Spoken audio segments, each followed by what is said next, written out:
Mina, a pleasure to have you in the conversation. Just maybe for those joining for the first time, or our audience tuning in, maybe you could tell a little bit about your background and how do you serve today? Yeah. Ooh, amazing. Thank you so much, Alexander, for having me on the episode today. I'm so thrilled to be here and speak to your audience about AI and what it can do, and my journey that's been kind of developing as a millennial who grew up with technology.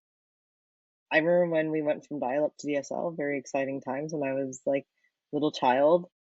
And then something very unique happened. I made some friends in high school that were into competitive robotics. So I built robots and competed internationally before the age of 18.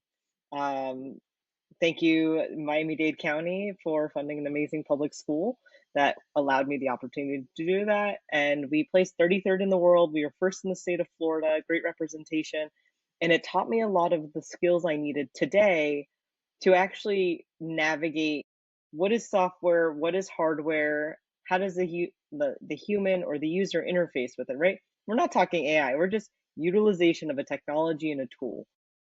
From there, I worked at Apple for 5 years while I was getting my undergraduate degree in, I don't, No. Oh, while I was getting my undergraduate degree in Florida International University in dietetics and nutrition.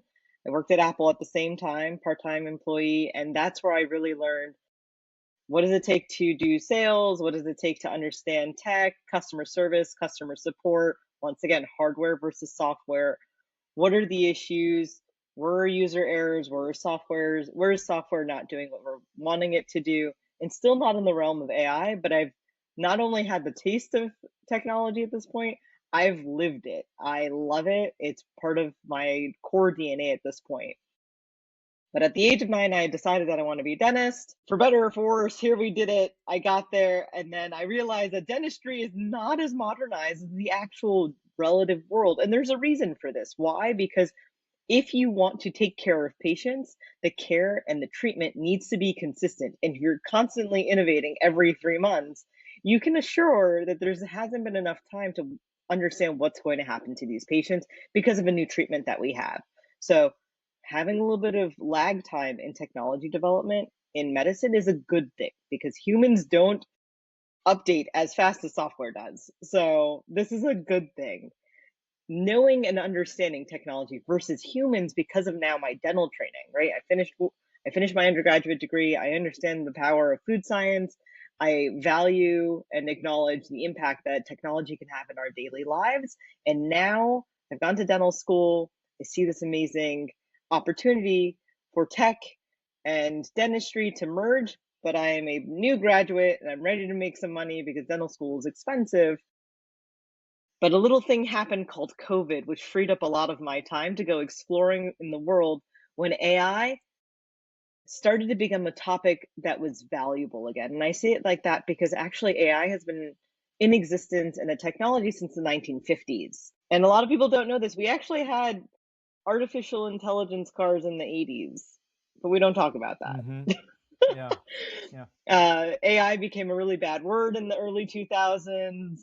Let's talk about The Matrix. If you haven't watched it, please go watch it. It's very relevant in Yeah. today's world in the sense that Absolutely. we need to be good stewards of technology. We need to understand the value, its implications, its limitations, and all of the things. So if you're a movie buff, great. I hope you watched it. If you haven't seen it, please go watch it. Cute plug. Oh, and I didn't mention. So then I did all of this little background work after being a clinician during COVID. I found this amazing woman named Dr. Warda Anand.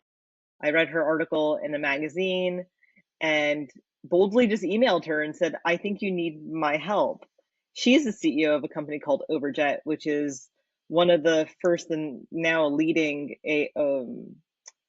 computer vision model making medical devices, um, which is AI generated and AI supported to help improve oral health for the patients through the clinicians using an AI tool.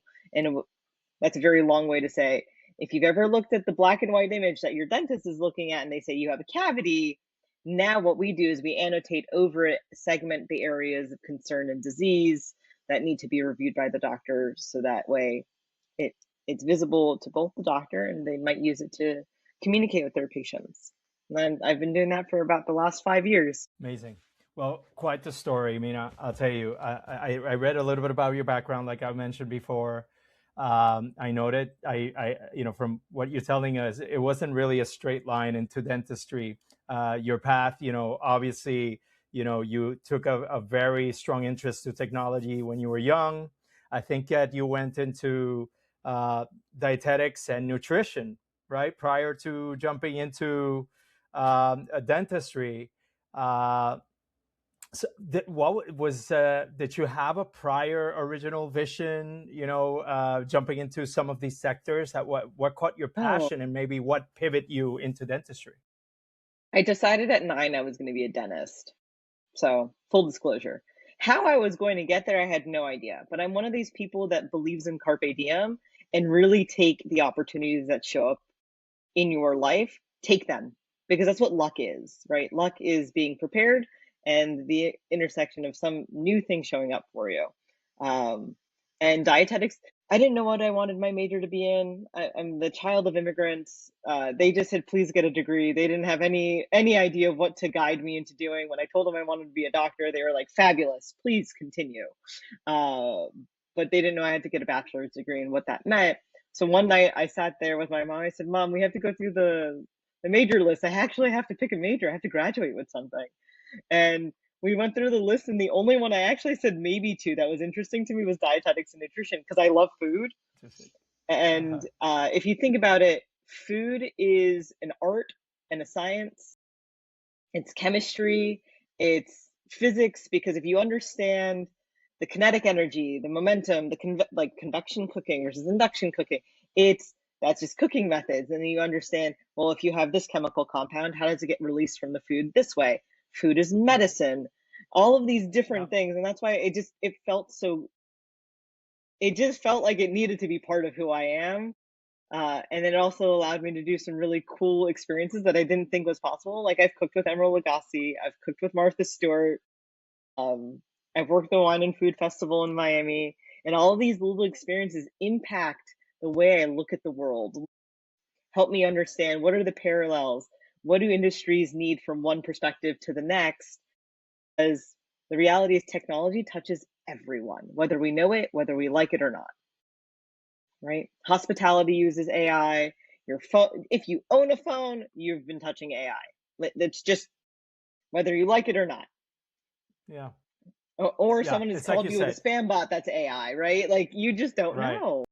You just don't know. Yeah, it's like you said earlier. I mean, I think that AI has been already embedded, right? And the transition has been uh, very subtle, right? That we don't necessarily look at. Something happened during COVID.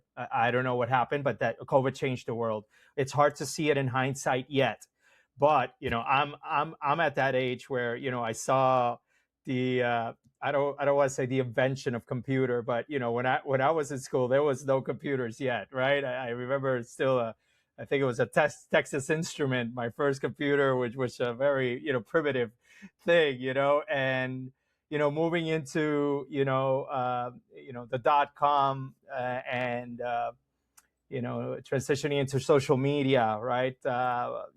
Which adds so many layers, and but now AI, something happened after COVID or during COVID, I think, that it Well, became the center, right? I mean, I know a little bit of that history, and not to make everyone sit through a history lesson. 2013 to 2015, the GPUs, so the graphics processing units, became incredibly powerful, right? So now we're able to compute in ways that we weren't able to before, which is the spark that we were missing before, right? But you can't process 500,000 lines of data very easily on our older computers. 2015 and after, bam, right? So if it's 2015 that these GPUs come out, it takes a couple of years for someone to do some experimenting, a couple of years for it to be released into the market. Our company that I work for was started in 2018, only 3 years later, right? Boom, boom, boom, boom, boom. So 2018, And now you're trying to convince people that you have a good idea. So that takes about a year.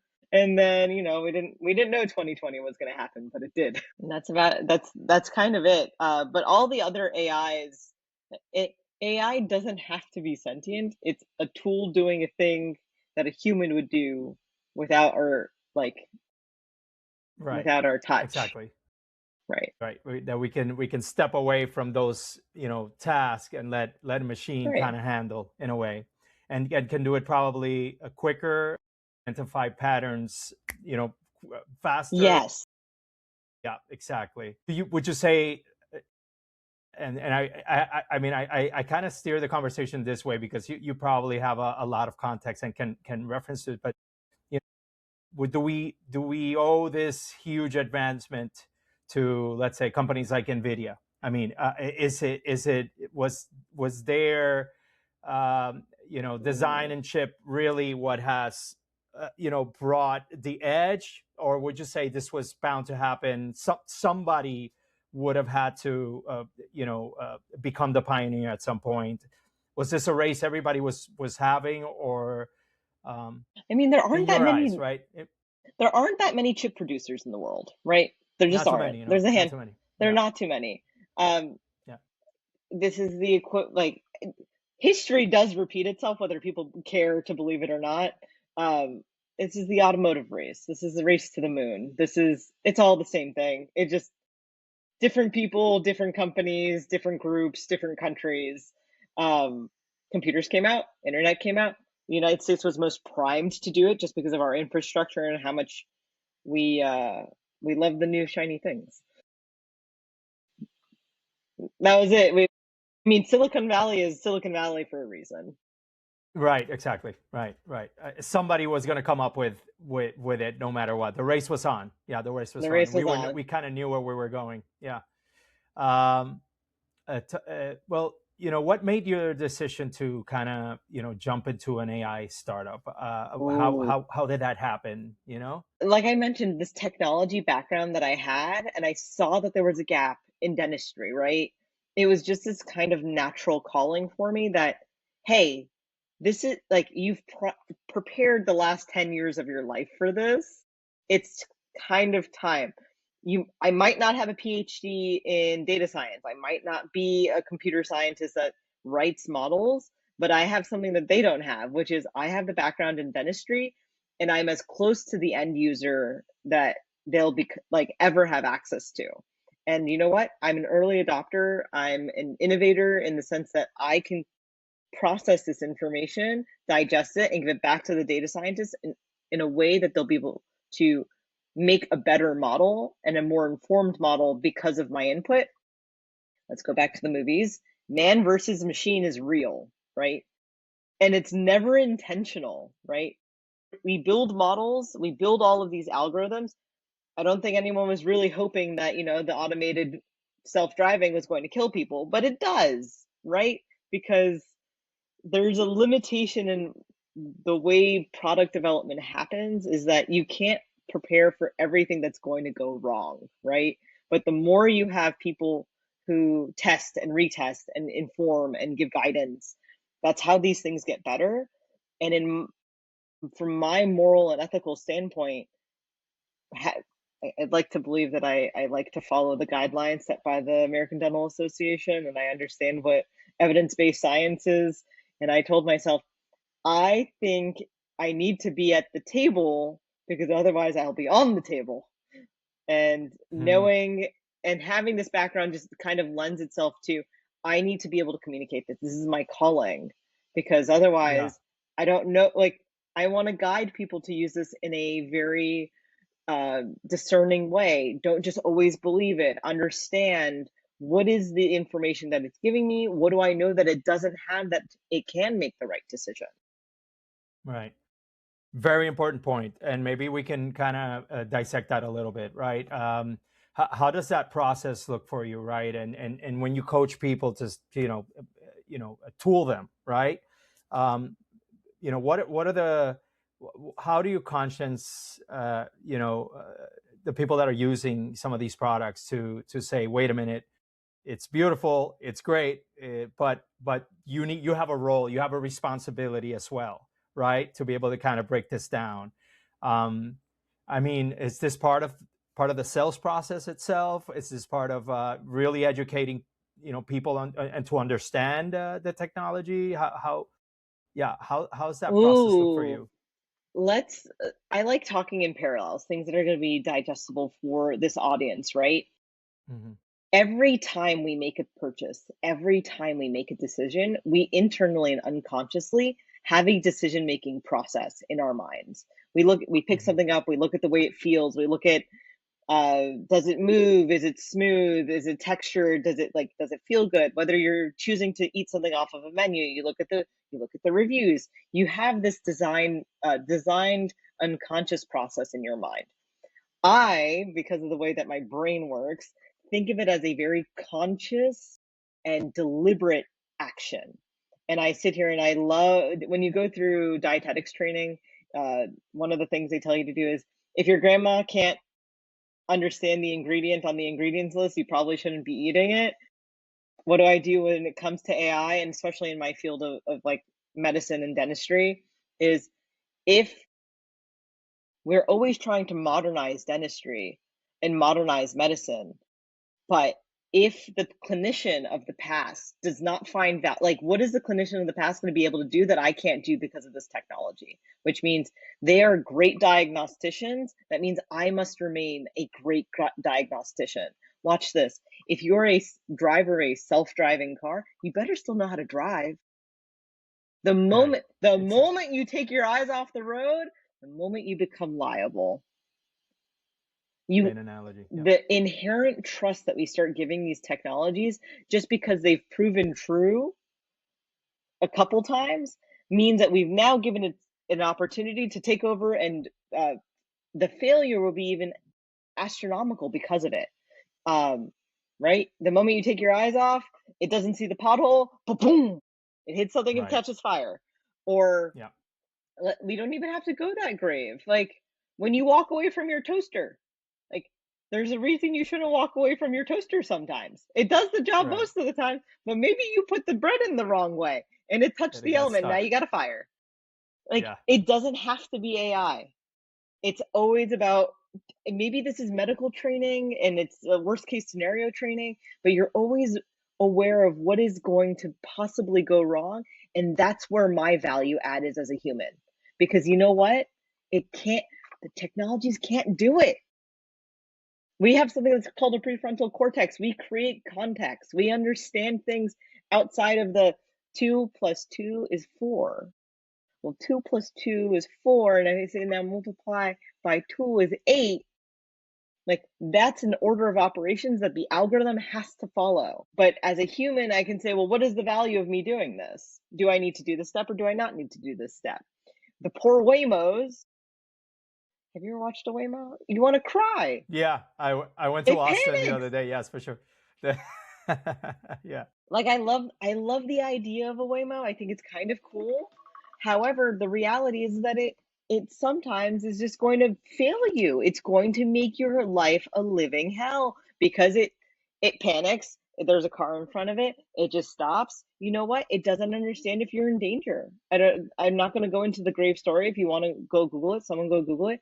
But you can lose your life because if there was a human there, the car would have driven away, right? Versus following the law, which is says the light's red. So human in the loop is incredibly important because we are not at the point. I'll never say never because I'm always wrong. But there is a chance where um, the human understands context in a way that the technology will never, right? Like the disease process, the context of the human, their socioeconomic status, their medical history that they're bad at telling you, all of these things is still up to the human to digest. Yeah. 100%. Yeah. Agreed.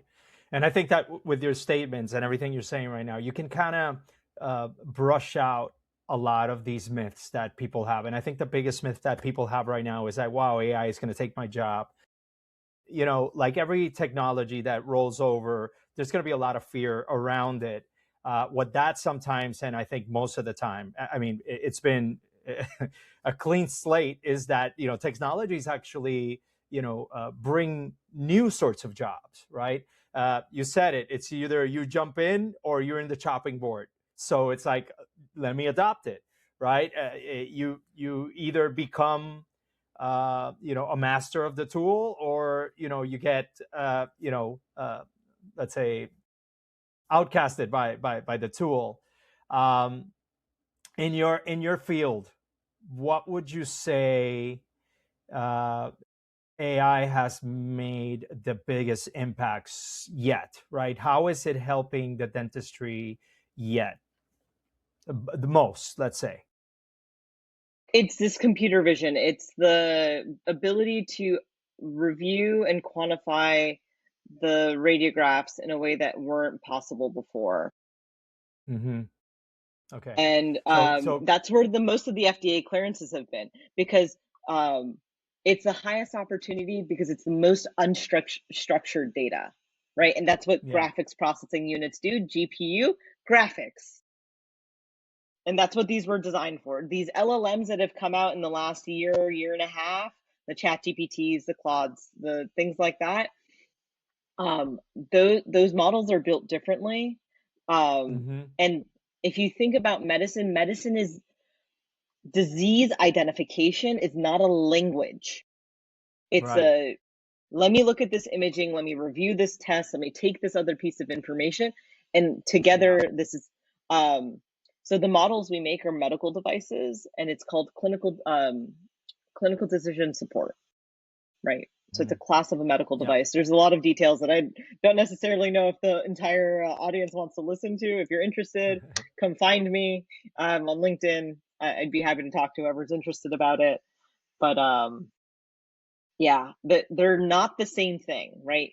If you're using something to treat patients, you're not using, oh, dear God, I hope there is open evidence. Open evidence is a great support tool for clinicians that are trying to, make some quick decisions. However, um, you're not using, hopefully you're not using ChatGPT to like treat your patients, right? Hopefully Like not. Hopefully not. that's not like your sole like piece of information, right? Like if you need a quick search, you Yes.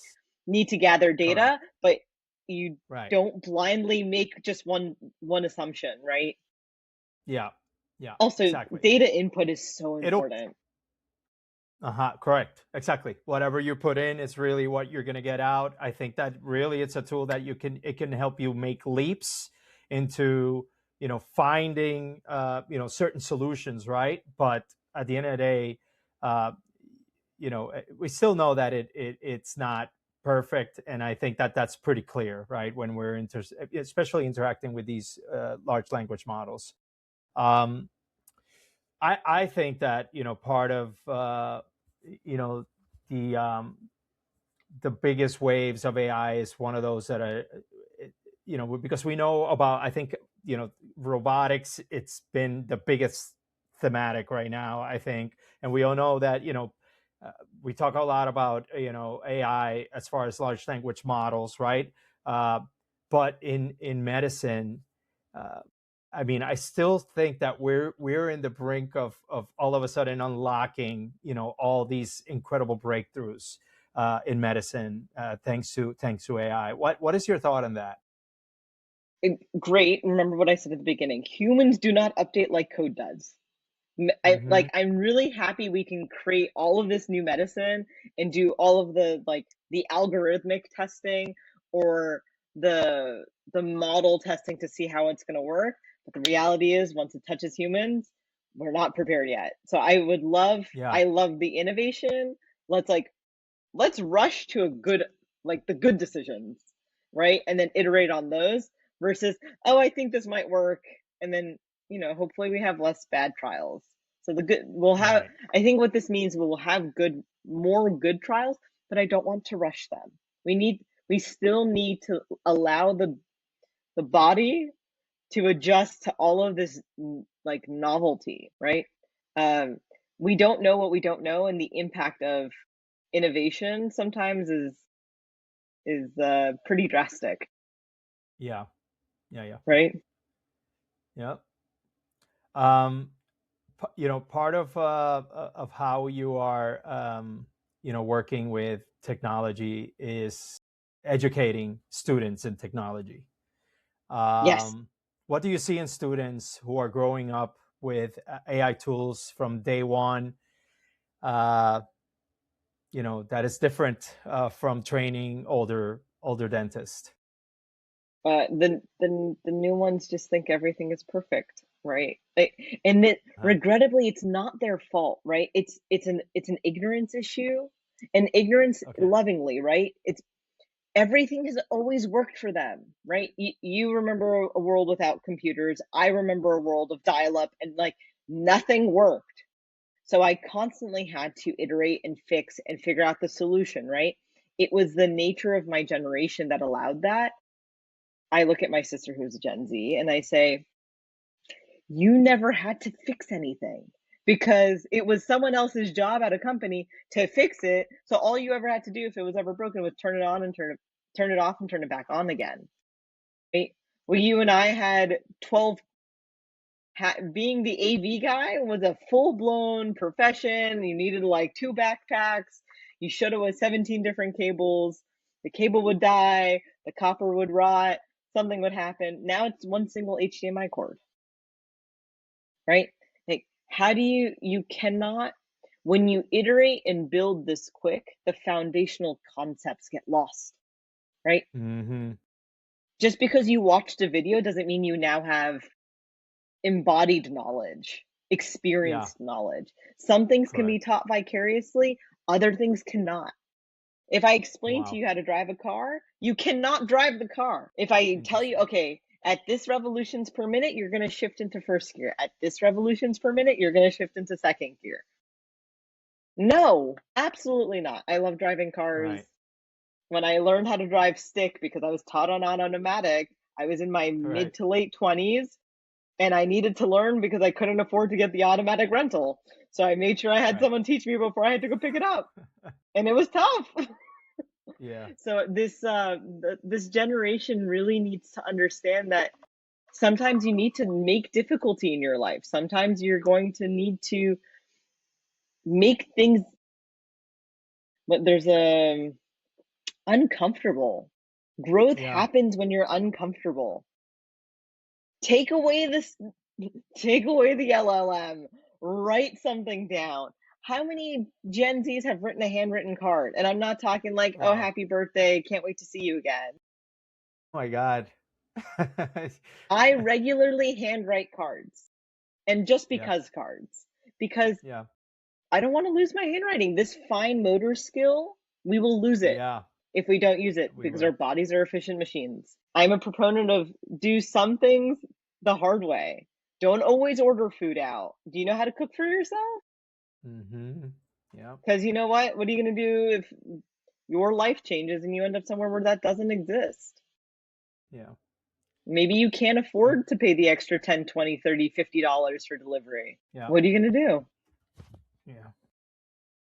Our Great point. ancestors, our ancestors survived on what kind of incomes and raised 10 children?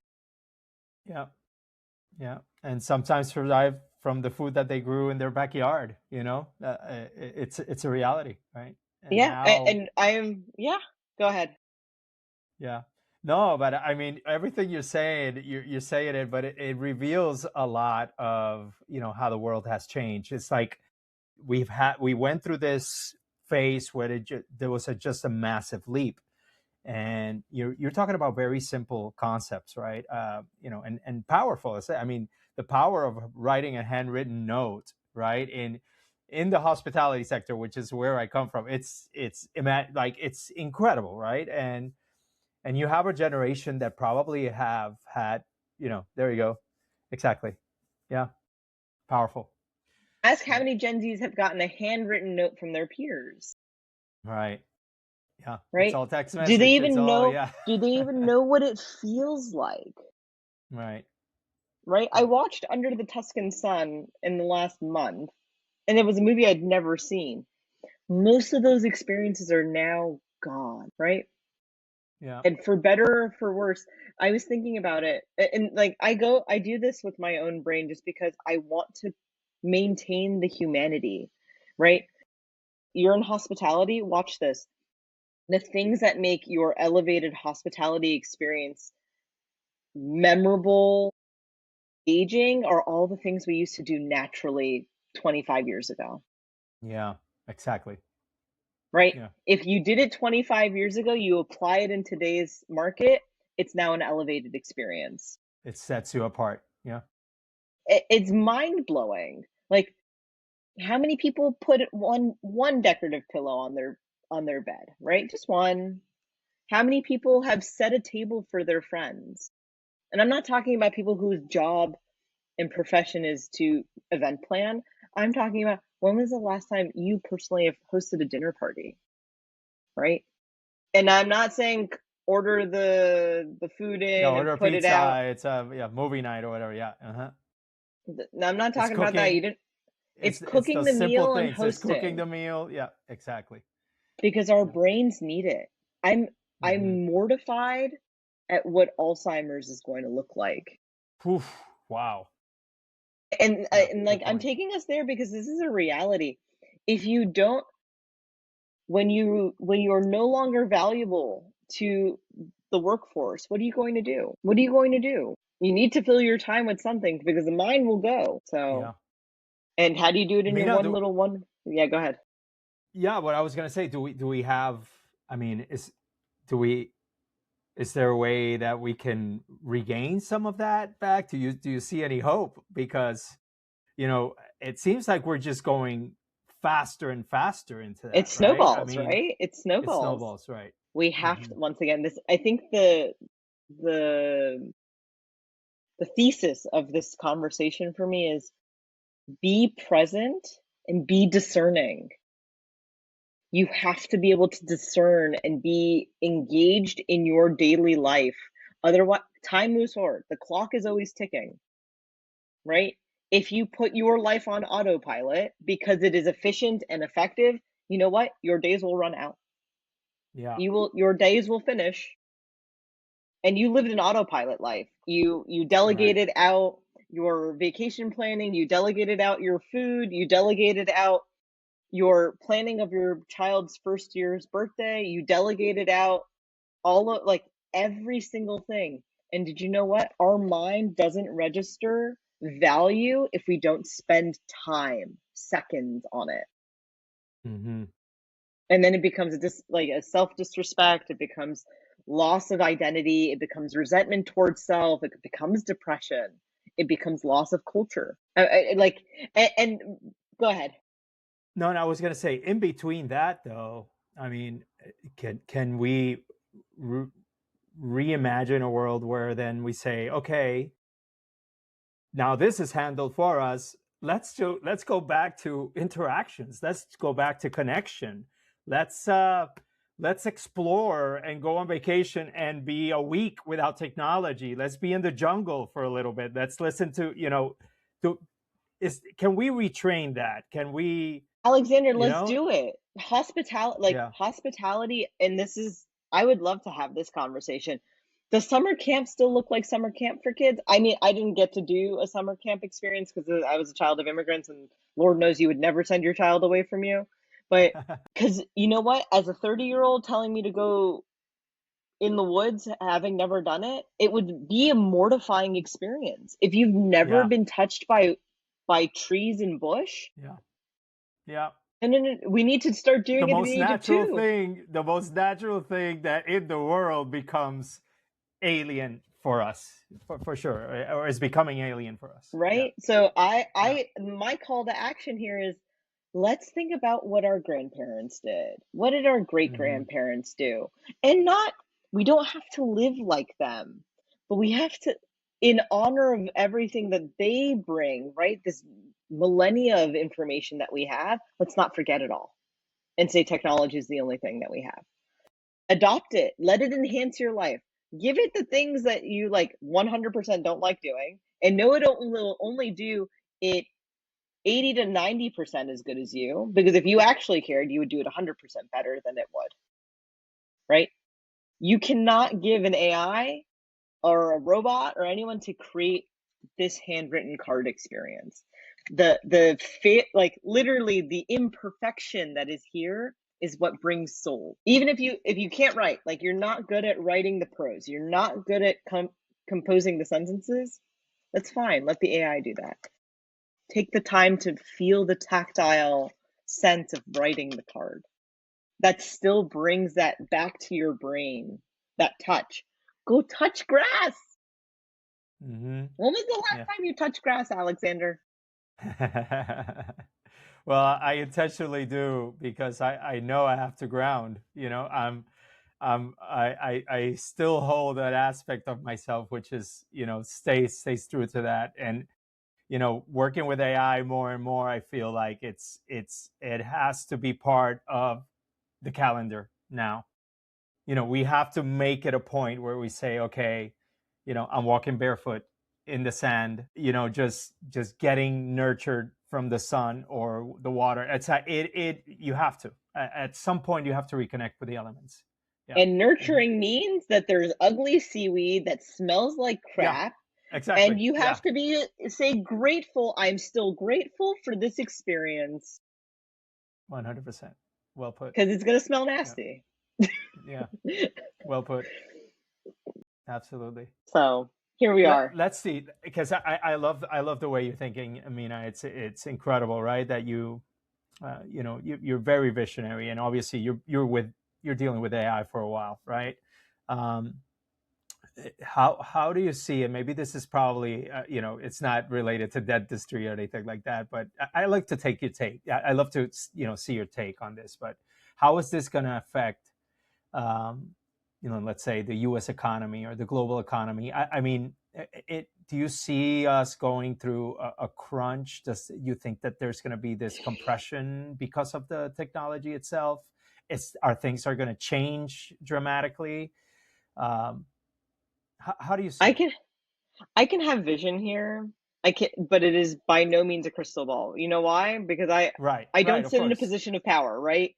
Because someone can wake Hmm. up one day and say, "Well, I think I'm going to go do this other thing," right? Right, Or Congress can pass, "Hey, maybe we get someone who's incredibly anti energy and says, you know right, what, we can't have these infrastructure where the AI consumes all this energy and this water and it's not ethical. We're destroying the planet." Let's be right, honest, technology has its cost. And what right.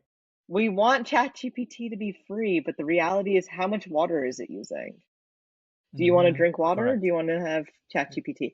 And like, so I say what I think of the future is the seconds on the clock will still continue, Hmm. right? It is our jobs as humanity to be present and at the table to speak, to like actually think about it, because we get to control this future. The true call to action is be present and stop autopilot. Autopilot 20-30%, be present 70%, right? Because what you're not present about will be taken from you, and you'll take it for granted. Like the things you take for granted will disappear. My vision, will there be an economic crunch? I think there's just going to be a larger divide. If we don't do something about it, there's just going to be a larger divide. You're going to have the people who have basic income, universal income, whatever it is, but the Yeah, separation between haves and have-nots is going to be present. yeah, The yeah. dystopias will exist. Well, I think the AIs will take over this world. No, but the reality is that we're going to lose the skills that make us unique.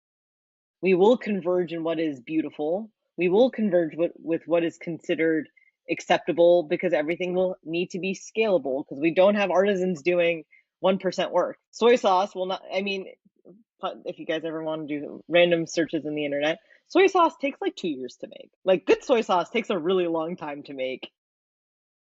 But the way we consume it, you can't have that soy sauce. So they figured Yeah. out a different way to do it. It tastes similar, but I wonder what it does to us. But it's not the same. Correct. Exactly. And we're So, still gonna see the effects of everything that is happening because of that. 100%. Yeah. right? Because we needed more soybeans. We needed all this other stuff. We needed to Hmm. accelerate the fermentation process, right? So, what do you care about as a human? Make sure that you bring that passion. And I don't know how to teach people. This is something that I'm trying to figure out. How do you teach people to be passionate about something? Where does that happen? Because if your family is not engaged, how do you teach a child passion if they don't see passion? Yeah. Yeah. Well, I clearly stay up at night Well, about Mina, some things. I had plenty of closing questions, and I think that throughout this conversation, you have just completely, uh, answered all of those, right? Um, you especially being so close to AI, I think that you brought, an angle, right? So important, right? That of this conversation that we're not necessarily talking enough about, and I don't think it has to do anything with really slowing down, because I don't think that nobody will ever stop this, right? It's going But faster. yet it's going faster, correct? But then we need to align those other things about, you know, uh, of the human experience, right? That are going to allow us then to responsibly adopt AI and still keep, a little bit of the essence of what we're supposed to be. Period. Right. Um, uh, any last thoughts as to um, you know uh, how to, let's say, better interact with technology, and yeah, where do you see AI in the next 2-3 years, basically? Oh, I Next can't week. answer the last one. Let's talk about next week. Next week. Um, Exactly. because I really can't. We're moving so fast. I can't call it. So quick. The only Yeah, every thing that month. I can, the only thing I can, I mean, I don't know what date this is getting published, but uh, accidentally someone released some code that they shouldn't have the other day. Like Yeah. I cannot call what's going to happen in the future. The only thing I can beg for of the people who are listening to this episode is remember what keeps you human and ask yourself what it can't do. Are you aware of what Hmm. it can't do? Right? And it being Yeah. any technology from your toaster, it, you can push it to its limits, but the reality is it has a hard limit. Your toaster Yeah. cannot make soup. Well, maybe it can. I can try that. But like um there's just limitations. You like your air fryer can't make the steak. It can make a steak, but it cannot make the Hmm. steak that you get at your favorite steakhouse. Right. Those your scrambled eggs are not the same thing as that the automated, like you've figured out how to make the egg frittatas in your oven or your air fryer or your sous vide. Let's be honest, your perfect eggs don't taste the same. Remember what Yeah. keeps you human, be passionate and revisit those concepts. Learn how to pickle something. Learn how to touch some dirt and don't freak out about it.